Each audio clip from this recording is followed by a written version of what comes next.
Welcome guys. आज हम एक फिजियोलॉजी का क्लिनिकल केस स्टडी करने जा रहे हैं। ठीक है, तो स्टडी करने से पहले देखते हैं कि केस है क्या, यानी कि केस को समझने की कोशिश करते हैं। ठीक है, a 56-year-old man comes to the ER complaining of a chest discomfort. He describes the discomfort as a severe retrosternal pressure sensation that had awakened him from sleep 3 hours earlier. He previously had been well, but has a medical history of hypercholesterolemia and a 40-pack year history of smoking. तो एक 56-year-old man है, वो emergency room में आया है। उसको वो किस लिए आया है? उसे चेस्ट डिस्कम्फर्ट फील हो रहा है, अनइजी फील हो रहा है चेस्ट की वजह से, चेस्ट में जो भी कुछ चल रहा है उसकी वजह से। तो वो 3 घंटे पहले जगा था, क्योंकि उसके रिट्रोस्टर्नल यानी कि जो स्टर्नम होता है अपने, उसके पीछे वाले हिस्से में एक सीवियर प्रेशर सेंसेशन हुआ था। ठीक है, तो इसकी वजह से आया है। तो आने के बाद हमने क्या किया, उसके सिम्टम्स देखे। ठीक है, ये जो स्टडी केस है वो देखे, उसके उसमें सिम्टम्स देखे, उसकी मेडिकल हिस्ट्री ले ली और हमने उसके ऊपर फिजिकल एग्जामिनेशन भी किया, जो कि हम नेक्स्ट बोर्ड पे देखेंगे। तो यहां से क्या चीजें हमें डायग्नोसिस के लिए हेल्प करेगी, उसे हम पहले नोट डाउन करते हैं। तो पहले तो यह है कि क्यों आया है, करंट सिम्टम चेस्ट डिस्कम्फर्ट। ठीक है, उसे वो अपने अवेकन क्यों आता स्लिप से, क्योंकि उसे सीवियर रिट्रोस्टर्नल प्रेशर सेंसेशन हुआ था। ठीक है, और कितने घंटे पहले? 3 घंटे पहले। ये ड्यूरेशन भी बहुत मायने रखता है। ठीक है, डिफरेंशियल डायग्नोसिस से प्रोबेबल डायग्नोसिस की ओर जाते समय ये जो टाइम है वो बहुत मैटर करता है। उसकी हिस्ट्री क्या है? तो हिस्ट्री है, प्रीवियस हिस्ट्री, उसे हाइपर कोलेस्ट्रेमिया है और स्मोकिंग है 40 पैक पर ईयर। तो जान लेते हैं कि हाइपर कोलेस्ट्रेमिया क्या होता है। तो ये होता है कि अपने ब्लड में कोलेस्ट्रॉल का लेवल ज्यादा है। और 50 पैक पर ईयर क्या है? तो 50 पैक पर ईयर ये है कि एक जो स्टैंडर्ड सिगरेट का बॉक्स रहता है उसमें 20 सिगरेट्स रहते हैं। आप देखोगे, गोल्ड फ्लेक ले लो, मार्लबोरो ले लो, सभी में 20 सिगरेट्स रहते हैं। तो आप अगर एक पैक यानी कि 20 सिगरेट्स पर डे स्मोक कर रहे हो और ऐसा आपने 40 साल तक किया है, ठीक है, तब आपको बोलते हैं कि आप 40 pack a year medical language में हिस्ट्री ऑफ स्मोकिंग है। नहीं तो आप 2 पैक कर रहे हो, एक दिन में 2 पैक खत्म कर रहे हो स्मोक करके, लेकिन 20 ईयर्स के लिए, तब भी आपको 40 pack a year he smoking की हिस्ट्री होगी। तो हमने क्या किया, हमारा आखिरी स्टेप, हमने क्या किया, फिजिकल एग्जामिनेशन किया। तो फिजिकल एग्जामिनेशन करने के बाद क्या हमें पता चला? हार्ट रेट देखा, हार्ट रेट देखा तो क्या दिखाई दिया? 166 बीट्स पर मिनट, जबकि normal 60 to 100 beats per minute होता है। ब्लड प्रेशर मेजर किया तो क्या आया? 166 अपॉन 102 mm ऑफ Hg। लेकिन जो नॉर्मल होता है वो क्या होता है? 120 upon 80 mm of Hg। Respiration का रेट देखा, कितनी वो फास्टली रिस्पिरेट ब्रीथ ले रहा है, तो देखा कि 22 ब्रीथ्स पर मिनट, जबकि नॉर्मल कितना होता है? 12 to 16 breaths per minute. Pulse oximetric किया ऑक्सीजन सैचुरेशन देखने के लिए, जो कि 96% आया। लेकिन होता कितना नॉर्मली क्या होता है? 95 to 100% होता है। यानी कि पल्स ऑक्सीमेट्री में जो O2 सैचुरेशन है उसमें कोई हमें खराबी नहीं है। और ऑस्कल्टेशन किया, ऑस्कल्टेशन ने बताया clear lung fields, no murmurs and rubs, no rubs, यानी कि ये अच्छा साइन है। देखो, उसको मेडिकल हिस्ट्री थी स्मोकिंग की, फिर भी उसके लंग्स में no murmurs and no rubs, यानी कि उसके लंग फिर भी ठीक है ना। हमें यहां से ये पता चला। तो ये सब होने के बाद अब हम जाते प्रोबेबल डायग्नोसिस की ओर और फिर देखते उसका। तो हमने क्या देखा, हमने पहले तो केस स्टडी को टोटली अंडरस्टैंड कर लिया। अब हम जाते हैं डायग्नोसिस की ओर। सबसे पहले आने के बाद हमने उसका सिम्टम देखा, करंट सिम्टम देखा। तो करंट सिम्टम क्या था? चेस्ट डिस्कम्फर्ट था। और उसने क्या बताया? उसने ये बताया कि उसको रिट्रोस्टर्नल सीवियर रिट्रोस्टर्नल प्रेशर सेंसेशन हुआ था, इसलिए वो अवेक हो गया था स्लीप से। तो देखते हैं कि चेस्ट डिस्कम्फर्ट और जो रिट्रोस्टर्नल स्पेस में कोई भी दिक्कत आती है, यानी कि कोई भी प्रॉब्लम होता है, तो कौन से ऑर्गन्स को इफेक्ट होता है? देखो ये स्टर्नम है हमारा, तो स्टर्नम के पीछे तीन मेन जो ऑर्गन्स है उसमें आता है हार्ट, चेस्ट कैविटी में होता है लंग्स होते हैं, लंग्स, प्लूरा, ट्रैकिया वगैरह, और इसोफेगस यानी कि गैस्ट्रोइंटेस्टाइनल ट्रैक्ट। तो ये तीन मेन ऑर्गन्स होते हैं। तो अगर चेस्ट पेन हो रहा है तो इन तीनों में किसी में भी एक में क्या आ सकते हैं, किसी एक के रिलेटेड डिसीज हो सकता है। लेकिन उसमें हमें जो डायग्नोसिस करने वाले डिफरेंशियल, उसको फिर आगे प्रोबेबल डायग्नोसिस में हम देखेंगे कि मोस्ट प्रोबेबल डायग्नोसिस क्या हो सकता है। तो देखते हैं हार्ट में क्या हो सकता है। तो हार्ट में उसका मसल है, उसके वॉल्स है हार्ट्स के, उसका कार्डियोस्कुलर सिस्टम है, उसके जो ट्यूब वेसल्स है, आर्टरीज, वेन्स है।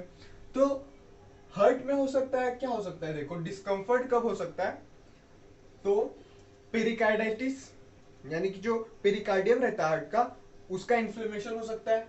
मायोकार्डाइटिस, यानी कि जो मसल रहते हैं हार्ट के, उसका इन्फ्लेमेशन हो सकता है। एओर्टिक स्टेनोसिस, यानी कि जो वॉल्स है वो क्या हो सकते हैं, उनका वो डिसफंक्शन हो सकते हैं। अंजाइना और मायोकार्डियल इंफ्रैक्शन। अंजाइना में क्या होता है? एथेरोस्क्लेरोसिस हो जाता है, यानी कि हार्ट मसल को जो ब्लड सप्लाई हो रहा है उसमें थोड़ी सी दिक्कत आती है। और मायोकार्डियल इंफ्रैक्शन में मसल को कंप्लीटली क्या होता है, कंप्लीट ब्लॉक होता है हार्ट का, ब्लड का, और मसल डैमेज होते हैं हार्ट के, वो होता है मायोकार्डियल इंफ्रैक्शन। ये हो गया सब हार्ट के बारे में। अब देखते हैं हम लंग्स के बारे में। लंग्स भी तो है, रिट्रोस्टर्नल स्पेस में लंग्स भी है, इधर साइड में चेस्ट कैविटी में।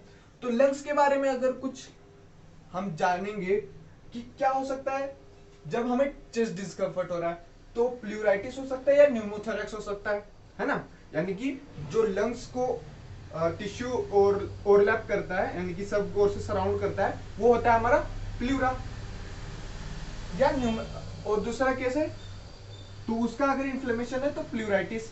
और न्यूमोथोरैक्स यानी कि जब स्टैब, यानी कि कोई चाकू से अपने ऊपर वार करता है, अगर लंग्स को डैमेज हो जाता है तो क्या होता है, न्यूमोथोरैक्स हो जाता है। लेकिन ये वाला लंग्स के सभी जो कुछ पार्ट, यानी कि प्लूराइटिस और न्यूमोथोरैक्स है, इससे भी बहुत अलग अलग टाइप्स के चेस्ट टाइप के डिसीज हो सकते हैं जिसमें चेस्ट डिस्कम्फर्ट हो सकता है। तो इनको हमें ओमिट ही करना है। क्यों?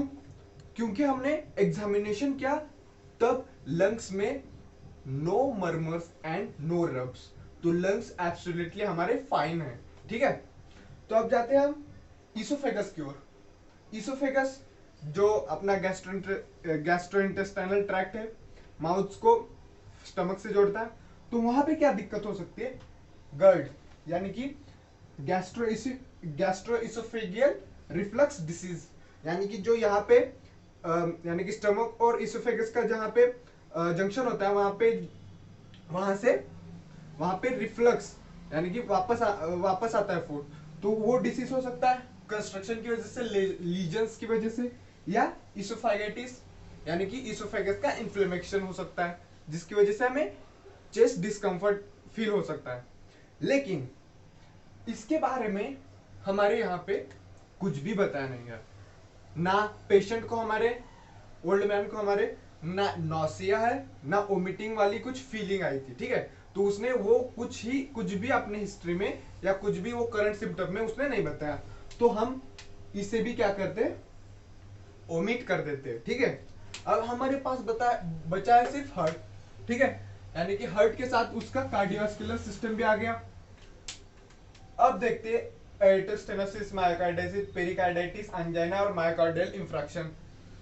देखो अब हमने करंट सिम्टम्स से उसके मेडिकल हिस्ट्री की ओर जाना है। मेडिकल हिस्ट्री में देखते हैं हम, तो उसे क्या था मेडिकल हिस्ट्री में, उसने बताया कि उसे हाइपर कोलेस्ट्रोल इमिया था, यानी कि ब्लड में कोलेस्ट्रॉल क्या था, ज्यादा है उसके, और ऊपर से 40 पैक ईयर स्मोकिंग है। तो ये स्मोकिंग और ये हाइपर कोलेस्ट्रोल इमिया का उसने मेडिकल हिस्ट्री बताई थी।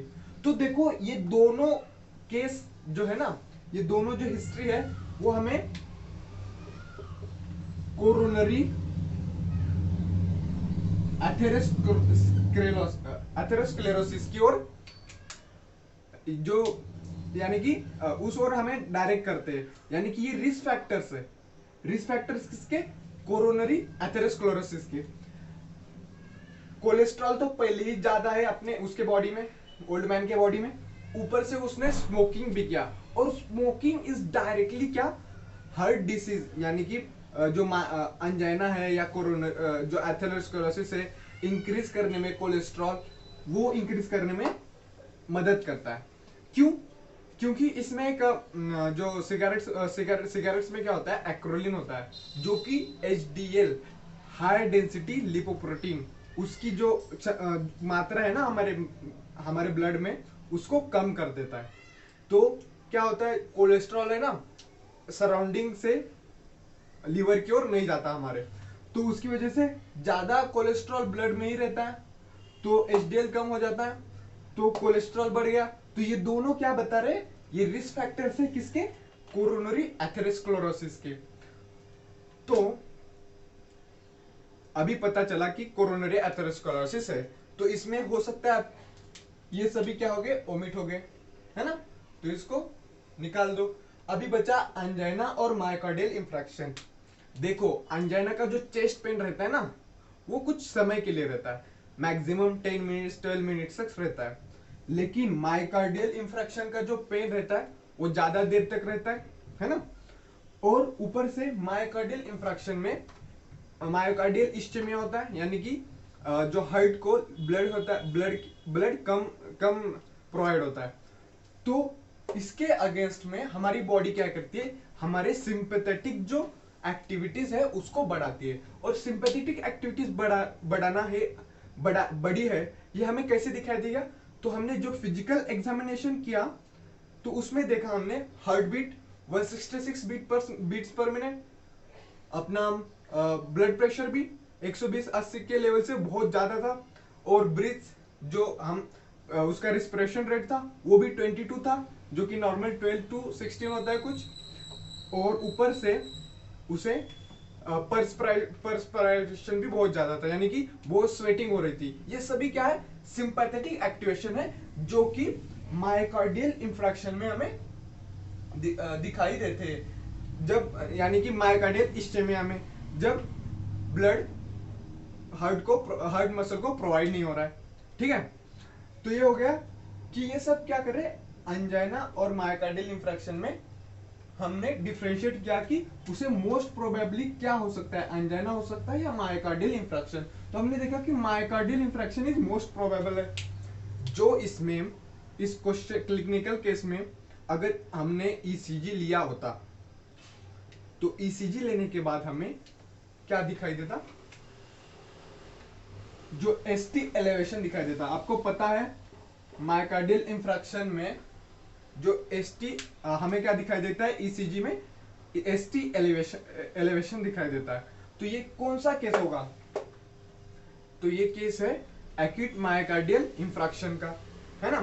तो आपको एक्यूट यानी कि छोटा सा ST एलिवेशन दिखाई देगा, यानी कि उस टाइम के लिए ही फास्टली, ठीक है। क्रोनिक होता तो बहुत लंबे समय के लिए होता था, लेकिन ये एक्यूट मायोकार्डियल इंफ्रैक्शन का केस है।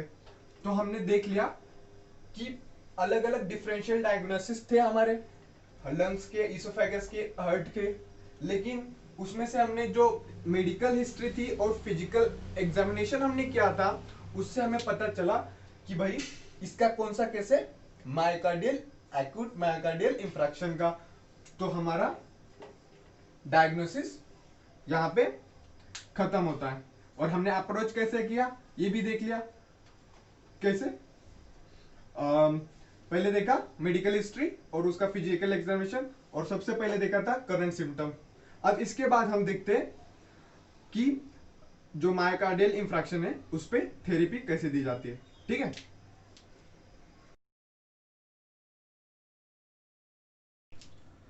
तो अब हमने कर लिया डायग्नोसिस, जिसमें हमने देखा कि पेशेंट आया था वो किसकी थी, एक्यूट मायोकार्डियल इंफ्रैक्शन की। तो अब इस पे क्लिनिकल थेरेपी, डॉक्टर क्या देते हैं, थेरेपी देते हैं उसको क्योर करने के लिए। तो ये क्या होता है, तो देखो जब भी कोई मायोकार्डियल इंफ्रैक्शन वाला पेशेंट आता है, एक्यूट मायोकार्डियल इंफ्रैक्शन वाला, तो उसको पहले ही is asked to lie on bed, यानी कि जब वो बेड पे सो जाएगा तो उसके जो पंपिंग का हार्ट पे जो स्ट्रेस आ रहा है वो थोड़ा रिलाइव हो जाता है, तो इमीडिएटली ही is asked to lie on bed. ठीक है, तो इमीडिएट बेसिस पे क्या ट्रीटमेंट दी जाती है ये देखते हैं।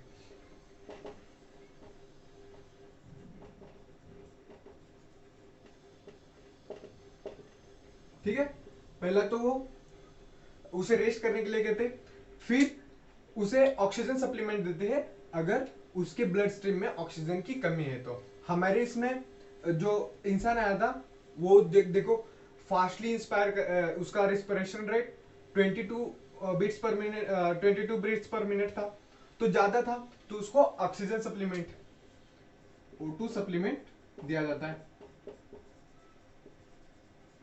फिर अभी हमको जो क्लॉट बन रहा है, जो कोरोनरी आर्टरीज में क्लॉट बन रहा है उसके डेवलपमेंट को रोकना है, तो उसके लिए एस्पिरिन एस्पिरिन यूज किया जाता है, जो कि ये बहुत इंपॉर्टेंट है एस्पिरिन। ठीक है, तो एस्पिरिन देके जो डेवलपमेंट है क्लॉट की उसको रेस्ट्रिक्ट कर देते हैं। ठीक है, तो उससे क्या हो जाता है, जो फर्दर डैमेज है हार्ट को वो वो नहीं होता और इंसान क्या होता है, सेफ रहता है। तो ये हो गया इमीडिएट बेसिस पे। अभी जो क्लॉट बन रहा था उसको हमें कंप्लीटली क्या करना है, कंप्लीटली उसको डिस्ट्रॉय कर देना है, और जो पेशेंट के जो भी सिम्टम्स है उसको रिलाई करने हैं। तो उसके बाद उसे ड्रग थेरेपी देते हैं। तो ड्रग थेरेपी में कुछ ड्रग्स है जो कि उसको दिए जाते हैं, तो मैं अभी नोट डाउन करूंगा।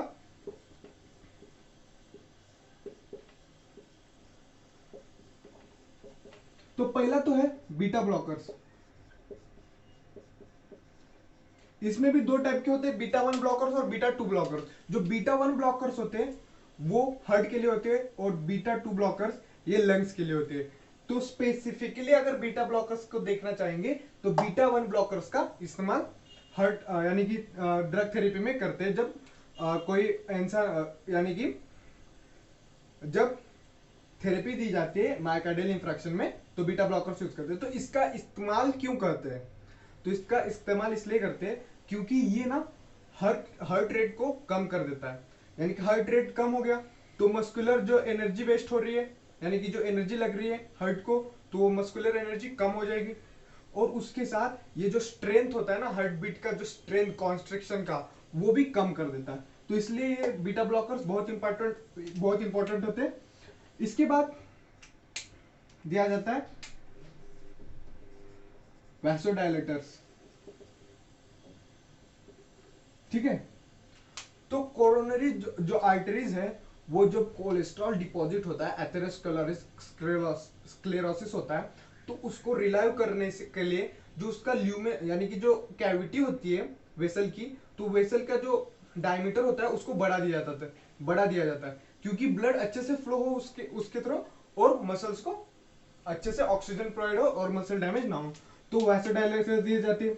इसके बाद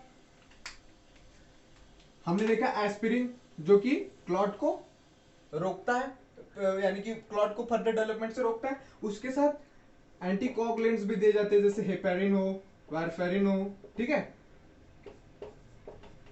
ऐसे एंटीकोगुलेंट्स भी इसके साथ दिए जाते हैं। और इसके बाद आता है स्टैटिन्स। ठीक है, तो स्टैटिन्स एक क्लॉट बस्टर है। देखो ये एथेरोस्क्लेरोसिस का प्रॉब्लम जो क्रिएट हुआ था मायोकार्डियल इंफ्रैक्शन में, वो किसकी वजह से हो गया था, increase in cholesterol level in blood, hypercholesterolemia, और दूसरा क्या था, सिगरेट स्मोकिंग की वजह से।